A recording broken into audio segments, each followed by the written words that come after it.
Part 1e.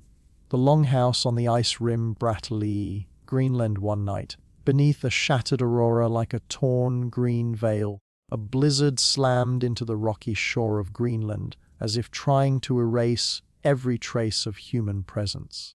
Wind howled through the wooden slats, echoing like the death horn of wandering souls drifting across the ice kingdom.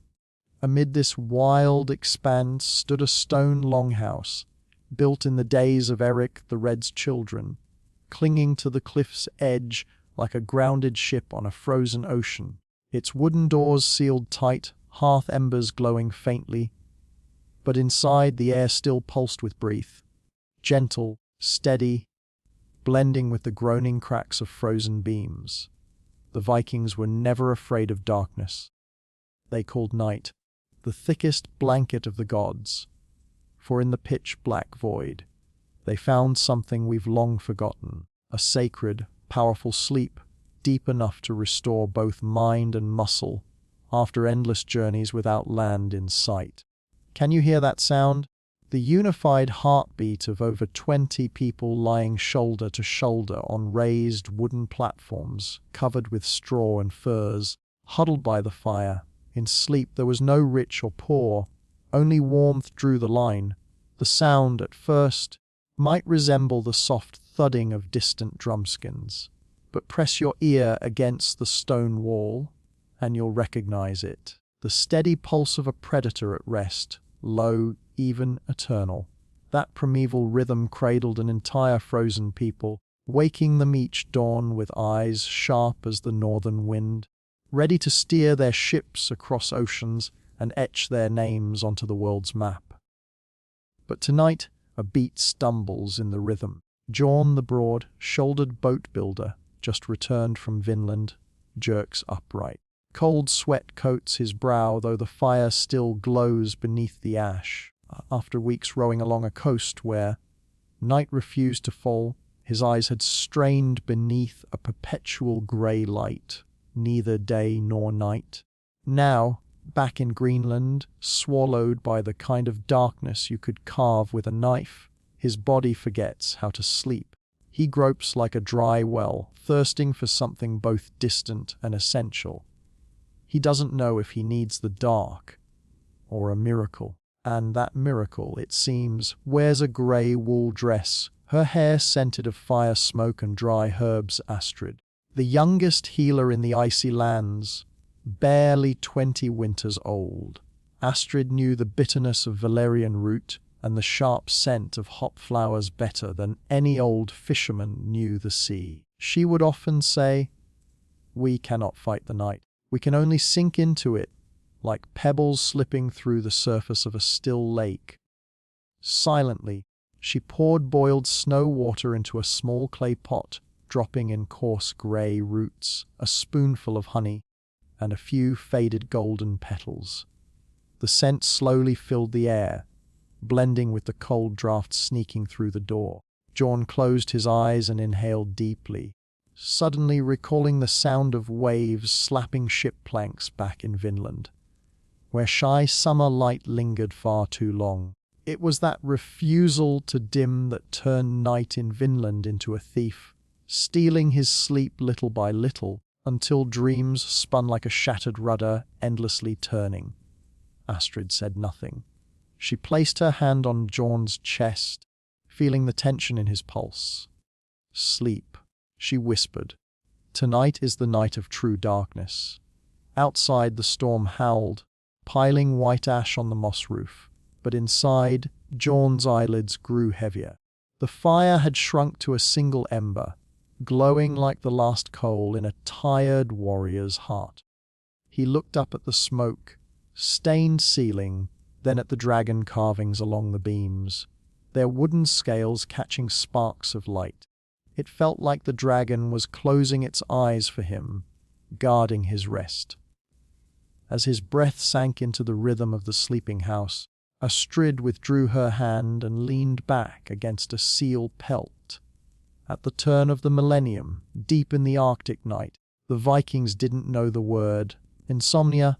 They slept twice, between which they woke in peace, like the calm sea between two waves. More than 800 years later, American historian A. Roger Research would unearth over 500 records across pre-industrial Europe referencing first sleep and second sleep. He called it the forgotten secret of the night. Research believed these midnight awakenings weren't disorders, but divine gifts, moments for reflection, affection, even creativity. But when electric lights arrived, we compressed the night into a single block, forcing sleep to obey the clock. And from then on, insomnia became the new thief. Welcome to boring history and dreams. Have you ever wondered, if you surrendered to complete darkness, no traffic, no glowing screen, what would you dream of? When oar-wielding warriors who once crossed the Atlantic guided only by stars and shared heartbeat finally lay down to sleep, did they dream of the next wave, or a new shield, polished and proud? That answer lies within this long night, a night that opens a hidden door into the primal instincts we've forgotten. The blizzard still roars outside, but the clay pot by the hearth has emptied. Astrid lifts the lid. Steam rises like a silk veil, casting a soft golden glow on her face. In the corner, John slips into his second sleep. The only light left flickers through a roof crack where green auroras lash the sky. From a distance, the longhouse breathes like a cold ember, gathering warmth for a land locked in frozen silence. And at that very moment, a sound pierces the stillness. A dry, brittle crack sharp as breaking bone from the rooftop. The Vikings slept to preserve life. But tonight will the dark keep them safe? Or will the ancient secret they revered turn against them, leaving a fracture in the roof, wide enough for the storm to rush in and shatter the shared heartbeat? Stay with us, because that crack is not just a storm. It is the first breach that reveals the secret behind how the Vikings became strong enough to open the way to the new world. If this opening has made you shiver like standing before a coal furnace on a stormy night, hit that subscribe button now. Your support is the flame that fuels us to keep telling deep, mysterious, and awe-inspiring stories about the history of humanity. Because only when the fire still burns will the darkness pause at the doorstep, and forgotten dreams dare step into the light. Part 2, the interlude between two sleeps, when the wind suddenly died, cut off as if strangled just beyond the stone door. A vast silence fell over the land. Too thick to be called peaceful, it felt as if the sky and earth had conspired to conceal something unspeakable. Astrid tilted her head listening. A dry, cracking sound echoed from the wooden roof again. Clearer now, closer, but no one stirred.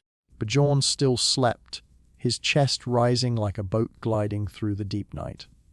The others lay motionless, lost in the second sleep, the sacred sleep their ancestors believed to be a realm of gods. Astrid stood, grasping a small staff with a dull brass bell tied to its end. She did not wake anyone. The night belonged only to those brave enough to walk through it with steady feet. She pushed open the wooden door. The storm had passed like a massive guest who came only to hurl stones, then vanished without a goodbye. Snow blanketed the steps. The moon had disappeared, and the pale green aurora floated overhead like a gash in the sky still trying to heal. But beneath its glow, Astrid saw something strange, a long, winding trail pressed into the snow. It wasn't carved by wind, nor made by man or beast. It was a slither, no head, no tail, just a sinuous depression stretching from the doorstep toward the edge of the forest, where the darkness was thickest. Astrid stepped down, her leather shoes sinking deep into the snow. The cold bit at her skin, but she did not flinch. For Vikings, the cold was the first test that separated the dreamwalker from the awakened. At the end of the trail, she found a small figure lying face down, buried in snow. A boy, no older than 10. with features unfamiliar to anyone in the settlement. He wore thick Icelandic cloth, but his feet were bare. His skin had turned ashen from the cold, but his eyes were open. No whites, just a solid, glossy black like tar. Astrid froze. What she saw wasn't a nightmare. It was real, and it was here. Caught in the fragile silence between the first and second sleeps, the place where one wakes unsure whether they are still alive or have crossed into the dream world. In northern lore, that space was the only crack through which restless souls could slip into the land of the living. And on the coldest nights, they said, such things could be seen. Just as Astrid knelt to touch the boy, footsteps crunched behind her, measured, familiar. Jorn. He didn't remember why he awoke. Only that, during the deepest sleep, he had dreamed of a sea, still, too still, and from that sea rose two black eyes, silent, staring. When he awoke, something in his chest felt off beat, like a boat missing an oar. He grabbed his axe, opened the door, and followed Astrid's footprints into the snow. Now, standing beside her, they watched as fresh snow began to fall, quietly, thickly, soft as a burial cloth. And strangely, none of it landed on the boy's body. It drifted past him, repelled by some unseen current of cold air. Astrid whispered, "Not among the living, but not a ghost either." Jorn asked softly, "If not a ghost, then what?" She didn't answer. Instead, she pulled a small cloth pouch from inside her coat and placed it gently on the boy's forehead. Inside were herbs, mugwort, wild garlic, and a piece of amber, things once believed to guard dreams from nameless intrusions. The boy blinked, just once, then closed his eyes. Jorn knelt, touching the boy's shoulder. It was icy cold, but beneath the chill, there was a pulse, faint, fragile, but alive. They wrapped him in furs and carried him back to the longhouse. No one else woke. No one knew another soul had entered the night with them. Astrid laid the boy near the fire and didn't sleep for the rest of the night. She sat watchfully, fingers tracing the amber necklace at her throat, eyes fixed on the boy's unfamiliar face. Elsewhere, 8 centuries and half a world away, Professor A. Roger Ekirch sat at a university desk, scribbling in his notebook. He noted something curious from an old English manuscript. Between the first and second sleeps, there exists a state of unsettlement where strange thoughts may intrude. Some hear distant voices, some follow them and never wake again. He had no explanation, for such writings reeked of superstition. But Ekirch admitted the space between sleeps remained a mystery science had not yet unraveled. Back in Broadley, dawn crept in. Not sunlight, just a slightly paler shade of black, like the first fracture in the shell of night. The boy still slept. Jorn asked, "Will he wake?" Astrid replied, "That's not the right question." Jorn frowned. "Then what is?" She turned to him, her eyes reflecting the dying firelight. "He came from sleep. The real question is, are we ready to wake?" At that moment, no one noticed that from the very crack in the roof that had split open the night before, a thread of black smoke was slowly seeping in, silent, scentless, thinner than spider silk, and it was drifting toward the place where everyone else still slept. Part 3. Fire and Shadow, the Forge of Hamar. Northern mornings do not arrive with blazing sunrises. Instead, light merely ticks up a fragile notch, like a grey silk veil slowly drawn over the lingering dark. The snow sparkles with a faint green tint, reflecting the dying embers of the aurora. Inside the longhouse, the fire has died completely, leaving behind a block of cold ash like the heart of someone who once burned with passion, but has now abandoned all anticipation. Astrid still sat by the strange boy. She hadn't slept all night, yet her eyelids never drooped. She had endured dozens of winters in such silence.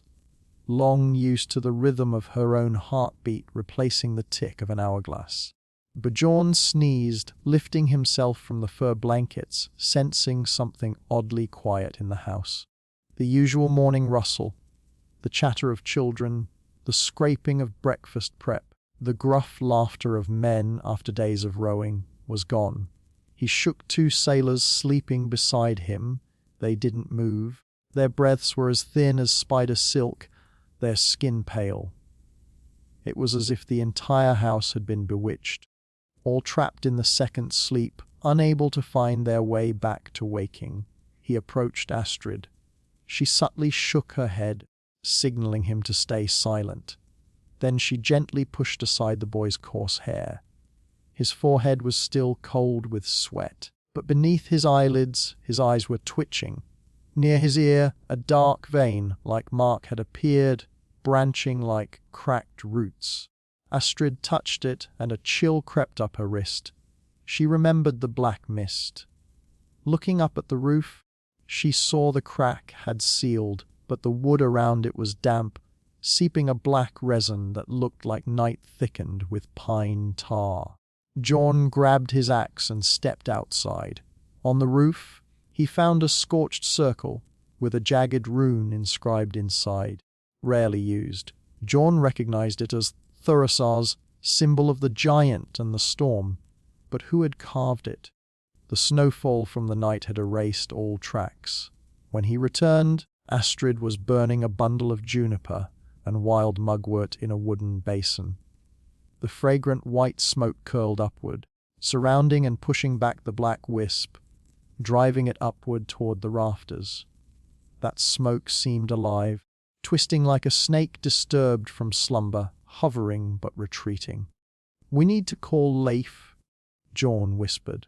"Her understands omens better than we do." Astrid nodded, but the door burst open on its own. Leif Erikson entered, still draped in a fox fur cloak soaked with melted frost, face dusted with ice. He stepped forward, eyes sharp with alertness. "I walked along the bay," he said lowly. "Found a strip of snow disturbed, a path leading to the willow grove in the west. In the middle of it I found this." He placed a small leather-wrapped charm on the table, barely the size of a thumb, with a cloudy amber gem inside, encasing an ancient mosquito. Astrid tightened her lips. In Iceland, amber charms were given to infants to ward off wandering souls. But this one was far too finely made for a fishing village child. Bjorn glanced at the boy on his collarbone. The faint imprint of an old necklace string was still visible, but the charm itself was gone. The boy stirred, his eyelids trembled, and a groan escaped, a mix of ancient Nordic tones and a rumble from a place untouched by breath. "Mine rake drem, dark dream, dark dream." Life stepped back half a pace. "We need to wake him," he whispered. Astrid shook her head. "If he wakes at the wrong moment, his soul will shatter. This dream must be unlocked, not torn." Jorn pressed his axe blade close to the dark mark by the boy's ear. Instantly, the mark receded down his neck, as if afraid of metal.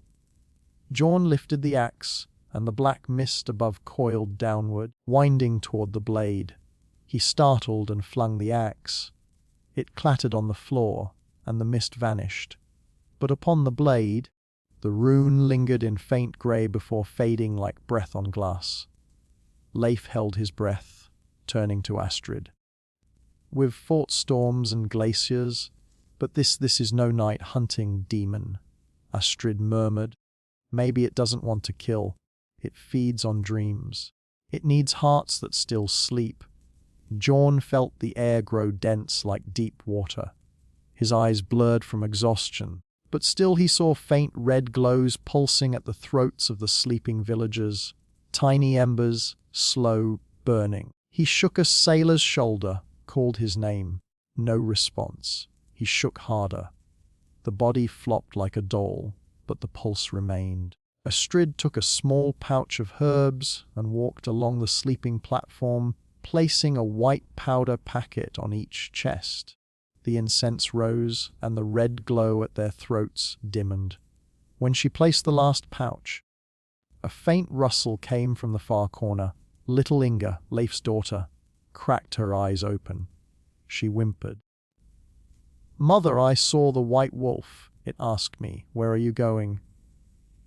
Astrid brushed her hair, whispering, "You're home now. The wolf can't come inside." Leif frowned. "That wolf again. We told its tale last night."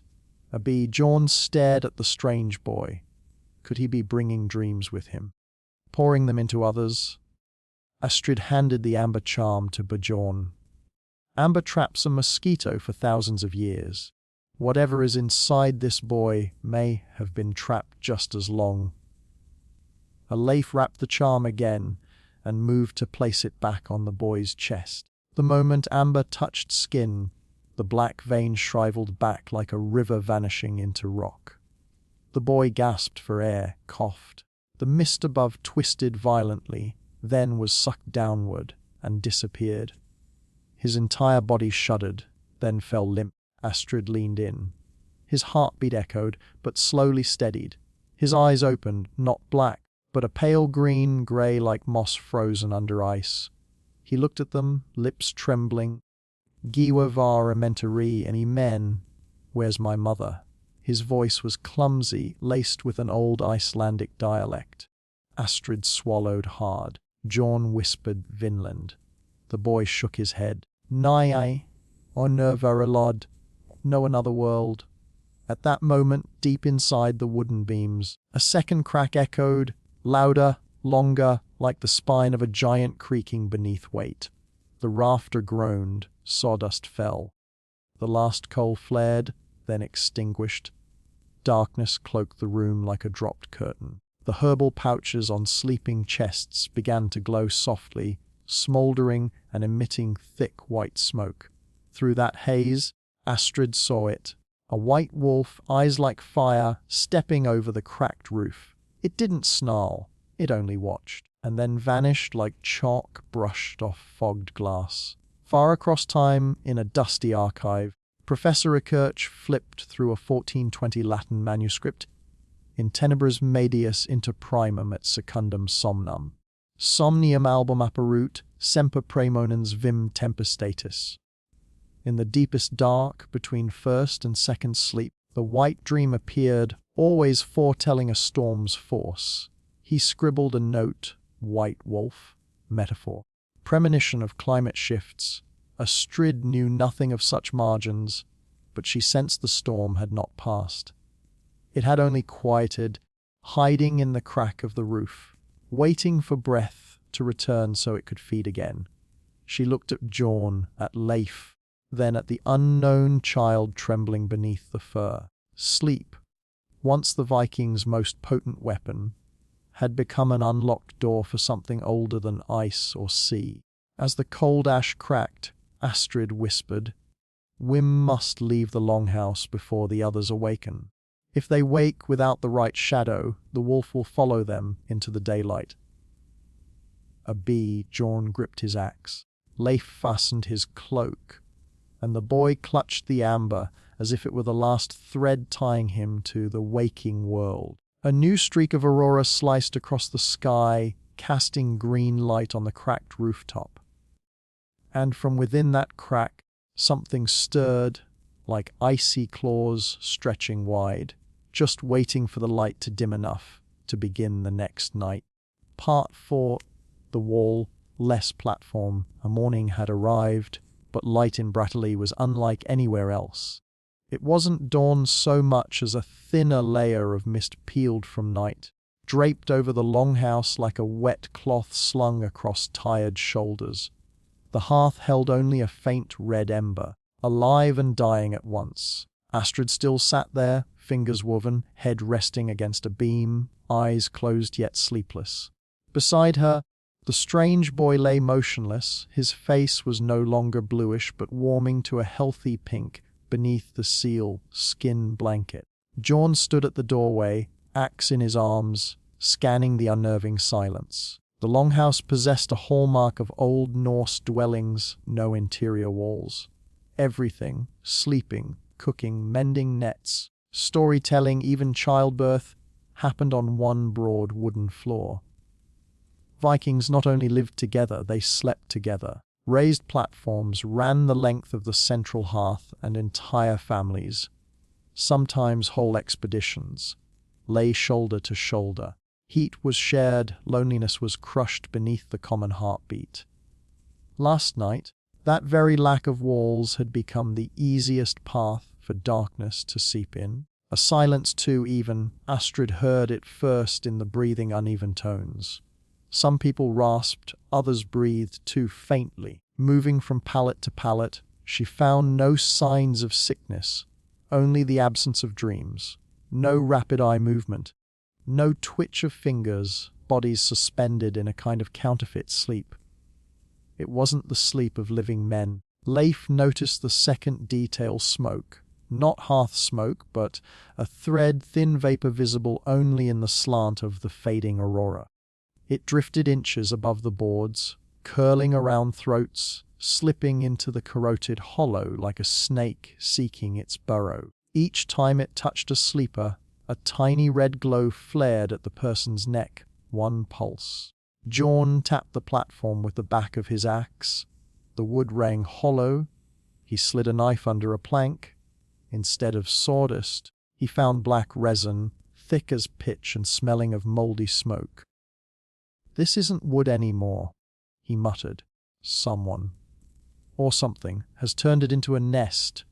Runes in the weapon chest, at the platform's end. Astrid lifted the weapon chest. Beneath its false bottom lay an old scrap of hide, cut with runes. Tia, Gera, Burkano, Gera, cycle? Burkano, birth, she whispered. But why Ter the war? God, Leif shook his head. Not just war. Ter lost his hand binding the wolf Fenrir. Someone may have awakened the wolf, and is searching for a new sacrifice. No one else in the house stirred. Even the boy had slipped back into dream, yet he alone moved his eyes, mouthed silent words. He was the only sleeper, dreaming correctly. Astrid snapped the amber bead in two and scattered half over the boards. White smoke rose, soaking through the cracks. The entire floor trembled. From below came a faint rustling, not insects, but dry bones rolling on wood. A wall-less platform. Not just architecture, a door. It needs no doorway, no wall, Bjorn realized. The sleeping floor itself is the threshold. When everyone sinks into dreamless depths, it can lay its bridge. Life's voice fell to a tremor. And, once it crosses, the wolf will no longer stay in dreams. Vision of the black forest. Astrid touched the boy's brow and recoiled. She didn't see images. She felt a place, a black forest of leafless trees and soil so wet it blood. In its center lay a stone circle, bodies sleeping upon it. Something boneless crawled up from the earth, eyes human, limbs serpent, flexible. Each time it touched a sleeper, the person exhaled, white smoke rising, and the thing inhaled. Astrid fell back coughing, white vapor clinging to her hair like cobweb. When the red glows fade, their souls will be empty husks, she rasped. Bjorn roared and slammed his axe into the planks. The board flew off, exposing not a cellar but a hollow pocket, lined with black resin and strands of human hair. Inside lay a hand. Not truly a hand, a bone, white claw twice human length, its fingertips tufted with white fur. Leif staggered. The dream wolf has found its path. We're sleeping on its back, Astrid cried. If we don't raise walls, it will become the very skin of this house. Bjorn thrust the boy onto his shoulders. We'll carry him out. He's the last dreamer who still holds a way back. The bone, rustling beneath the plank, surged. Sleepers moaned. Red glows blinked across every throat. Between the platforms, a white muzzle shoved through the seam, eyes blazing red. No dream now, incarnation. Its first growl vibrated not in their ears but in their hearts. Bodies convulsed. The nightmare had grown arms. Astrid cast her final handful of burning mugwort, drawing a circle at the door. Bjorn charged through, Leif guarding behind. The muzzle hissed and withdrew. They were out, but they knew the truth. The wall-less platform still breathed inside, and it was hungry. Somewhere in the darkness of the longhouse, a person bolted upright, but the eyes that opened were no longer human. Outside, the aurora shattered like glass, and a second night began to soak into their skin. Part 5, Herbs Across the Sea. Morning had come, but the light in Brattlesea wasn't like anywhere else. It wasn't quite dawn, just a thinner layer of mist pulled from the remnants of night, draped over the longhouse like a wet cloth slung across the shoulders of the weary. The hearth still smouldered, a faint red coal flickering between life and ash. Astrid sat unmoved, fingers interlaced, head resting against the timber beam. Her eyes were closed, but she wasn't asleep. Beside her, the strange boy lay motionless. His skin, once bluish and limp, was now tinged with the return of warmth beneath the seal skin blanket.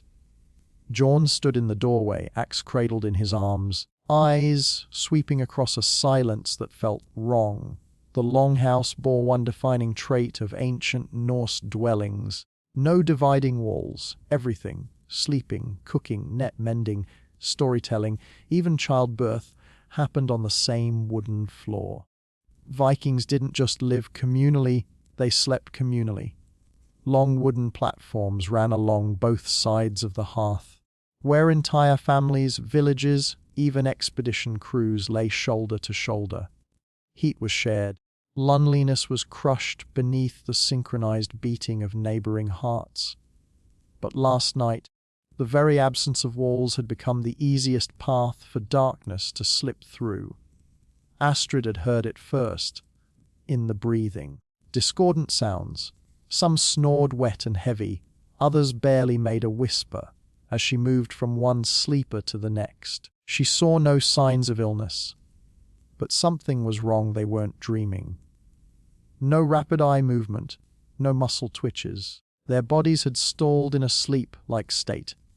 But it wasn't sleep, not human sleep.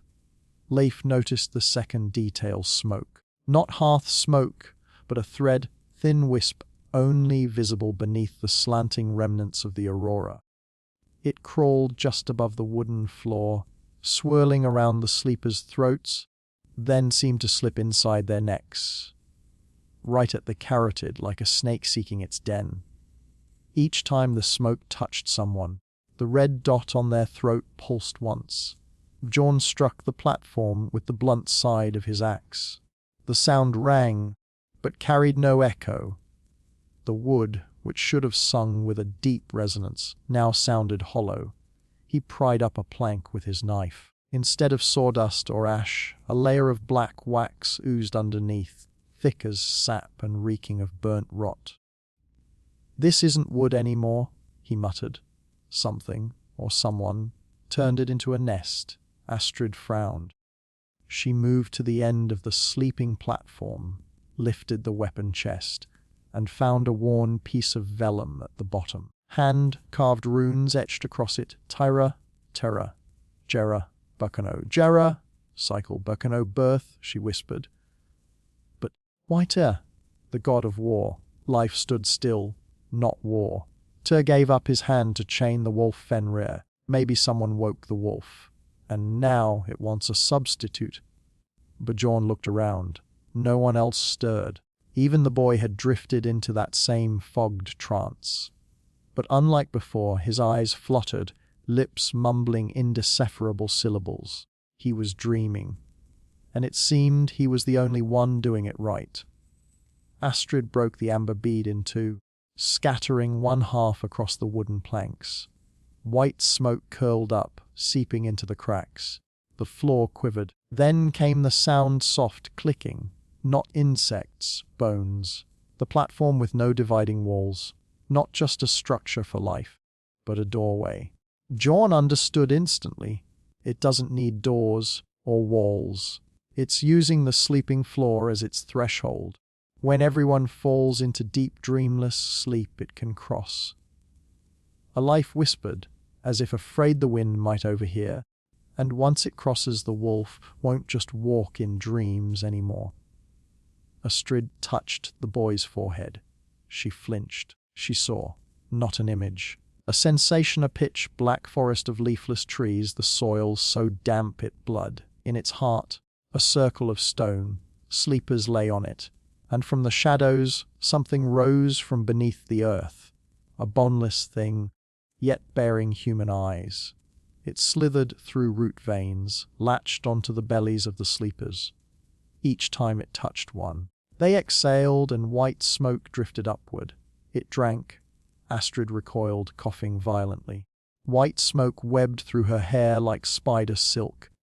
"We don't have much time," she gasped. "When the last red dot fades, their souls won't return. We'll wake to a house full of husks." But Bjorn roared and slammed his axe into the floor. The wood split. Below wasn't a cellar, but a hollow cavity slick with black wax and human hair. Inside it was a hand. No, not a hand. Something shaped like a hand, twice the length, with feather white fuzz instead of nails. Leif stepped back. The dream wolf has found its path. Astrid screamed. "We're sleeping on its back. We are its tent.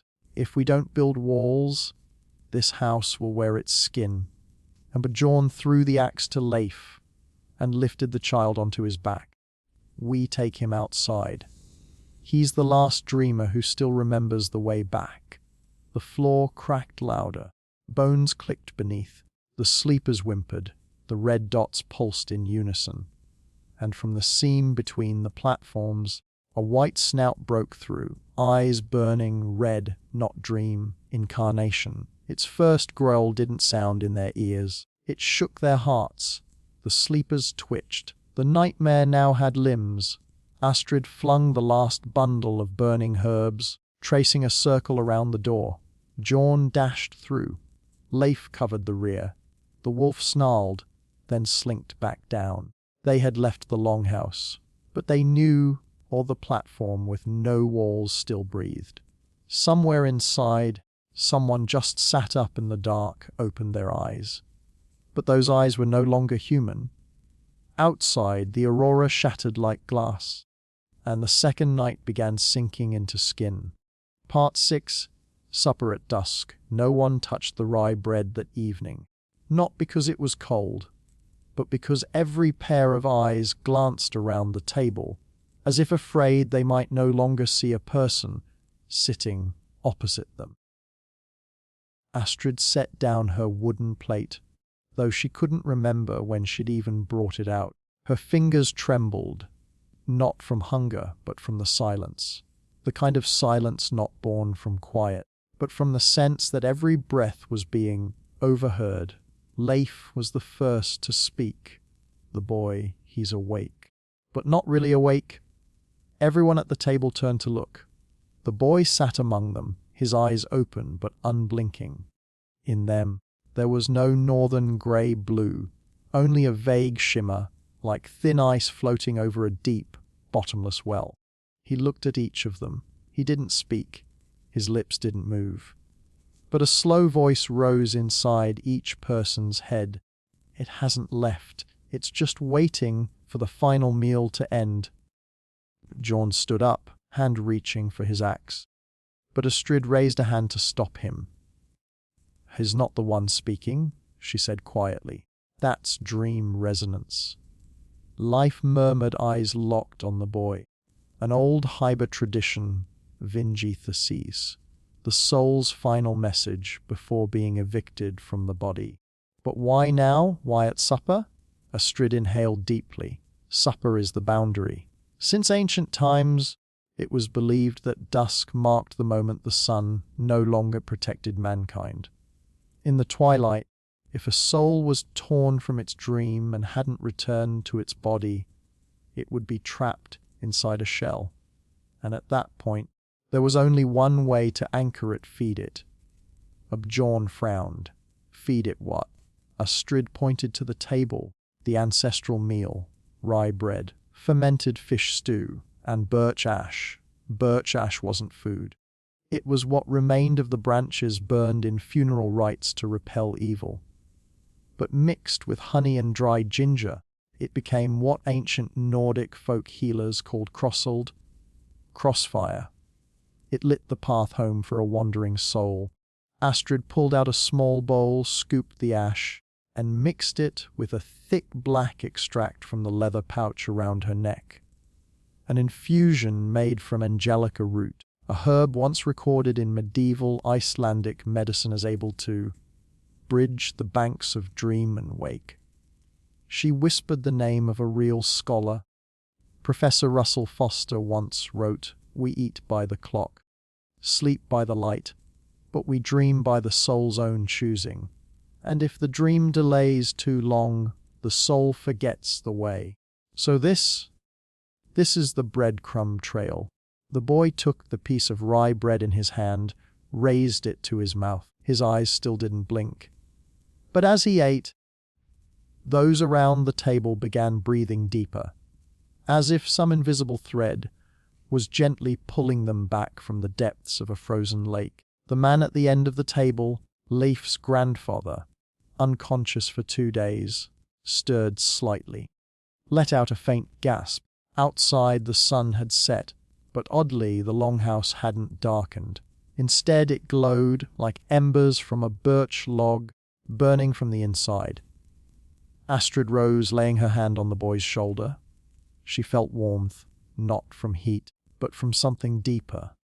A quiet tide, a subtle pulse of life. But at that moment, a sharp sound cracked outside. Bjorn bolted through the door, axe ready. On the snow lay wolf tracks, but they didn't lead into the forest. They led straight to the longhouse. Leif growled, "It's still here. It's been feeding on the portion left untouched." Astrid's voice was barely a whisper. "It's tasted the soul of those who no longer dream." Then, a scream from the riverbank. A young girl sprinted toward them, clutching her chest. "My brother!" He woke up, but he can't speak. And his eyes are all white.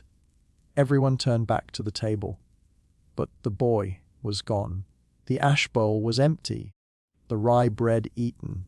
Only a trail of wet footprints remained on the wooden floor, leading toward the back of the hearth. Astrid's breath hitched. He's not just a dreamer anymore. He's eaten the pieces of souls that never made it back. The meal had ended, but the nightmare's feast had just been served. Part 7, The Rain That Wore Shapes. No one could say for certain when the rain began. They only remembered that, ever since the boy vanished from the longhouse, the sound of rain had changed. It no longer drummed against the wooden roof. It no longer tapped the earth. Instead, it slithered down like a thin skin, silent and colder than snow. Leif was the first to notice something was wrong. He reached out, caught a few drops in his palm, then recoiled, not from the cold, but because they had shapes. Each drop carried a distinct form. One resembled a finger, another looked like an eyelid. Some curved like the bridge of a human nose, and stranger still, those drops didn't vanish when they hit the ground. They clung to it, merged, formed a glistening trail, leading straight into the forest. Astrid collapsed to her knees beside the doorway, whispering, "This is shape, rain. In Sami legends, it's said that rain remembers the faces of those who dream too deeply. If anyone from the village ever wandered into other realms during sleep, the rain would carve their faces into the earth." Bjorn frowned. "Then it's recording us." "No," Astrid murmured. "It's calling us." Just as those words left her lips, a small child, a 6-year-old girl named Freyja, stumbled out of her home. Her eyes were wide open. She reached toward the rain, touching each drop, murmuring, "He's calling me." He's still hungry in the dream. Astrid and Leif rushed to catch her. The girl's body sagged in their arms, as if her life was draining through her fingertips. Astrid cried out, "We have to stop the rain! We must perform the ritual of unshaping!" "Where?" John demanded. Without hesitation, Astrid replied. "On the flat stone of the Nameless, where our ancestors bid farewell to those never given a grave." They moved quickly, carrying Freyja. Villagers stirred restlessly like puppets on invisible strings. The raindrops clinging to their skin began to seep inward, leaving faint burns like melted wax. The stone lay at the junction of three dried streams, broad and smooth like a giant mirror, and atop it stood the boy, back turned, holding a half-burnt birch branch. As they approached, he turned, but his face was no longer the same. His eyes were jet black. His skin looked damp and grained like rotting wood, and on his lips curled a smile too old for any child. "The meal isn't over," he said. In two voices, one inside their heads and the other as mist escaping his mouth. Astrid shouted, "Who are you?" The boy replied, "I am the one who ate the forgotten dreams. The shape born from final raindrops, never named. The dream no one ever told." Leif lit the branch, scattered birch ash across the stone. Astrid chanted in the old tongue, "One name the shapes that have no form. We return the bitten dreams, let the dreamer return whole." But the boy laughed, and the rain thickened. Each drop now resembled an eye, flooding the stone, rising to their ankles.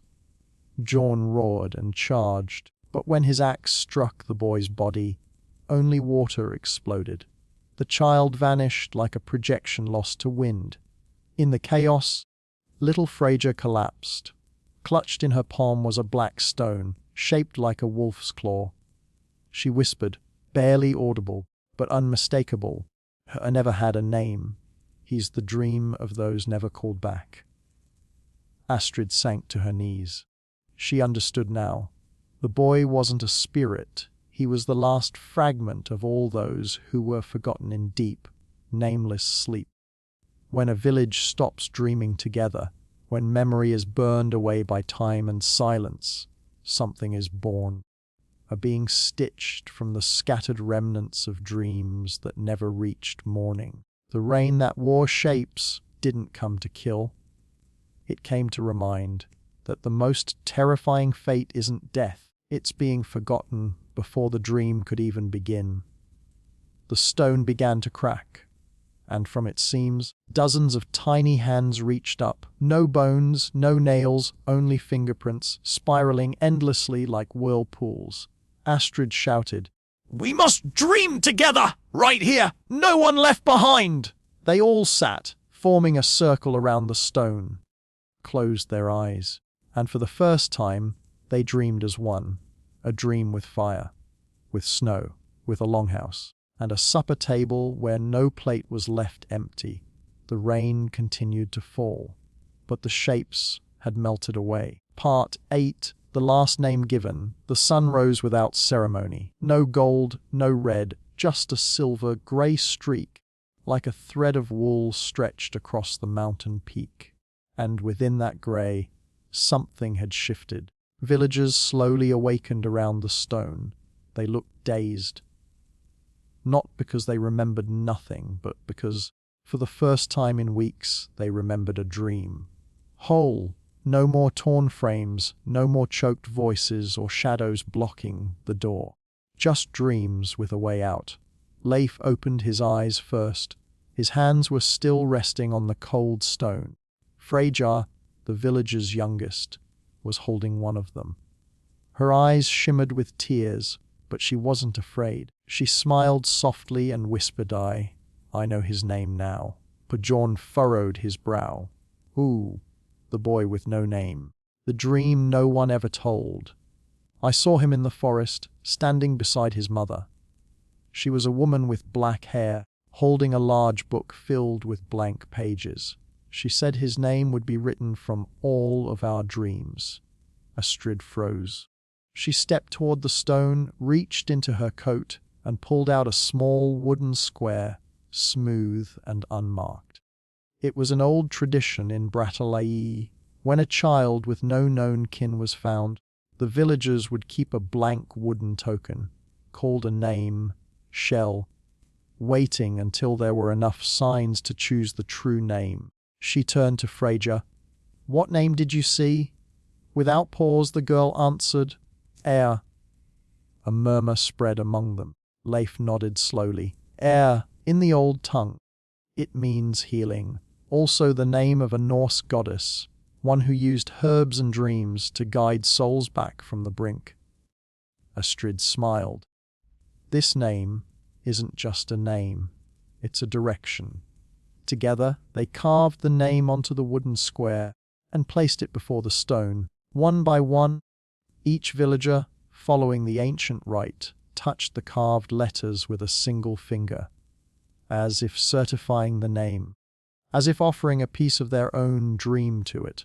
A small ritual with a great meaning. From this day on, the soul would no longer drift. The boy, Air, was never seen again. But from that morning forward, everyone in the village began to dream clearly. Those once haunted by darkness could now recall their visions with light in their eyes. Children slept soundly, no longer whimpering. The elders dreamed of green forests, not cold graves. Leif rebuilt the old milestone in front of the longhouse, not with the names of ancestors, but carved with these runes. The unnamed will drift like dreams. But when we dream together, they find the way back. Bjorn repaired the wooden beds. He removed every dark board, replacing them with fresh oak. No more shadowed gaps, no more clattering bones. Each night, when the hearth glowed red, the whole family would gather and share the dreams of the day. Astrid kept brewing herbs, no longer to pull souls from the edge, but to preserve the memory of dreams. She began to write them down one by one. A book titled "The History of Dreams No One Ever Wrote." Each page glowed like a soft ember. Each dream, a piece of air, the boy with no name, born from shadow, but held close through shared light. When winter melted into spring, the wooden token bearing Air's name was mounted as a marker at the forest's edge. Children who passed by would bow gently, lay a hand on the sign as if greeting an unseen guide.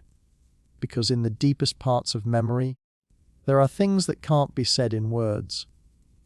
But when we dream together, we can give names to even those who've never been called.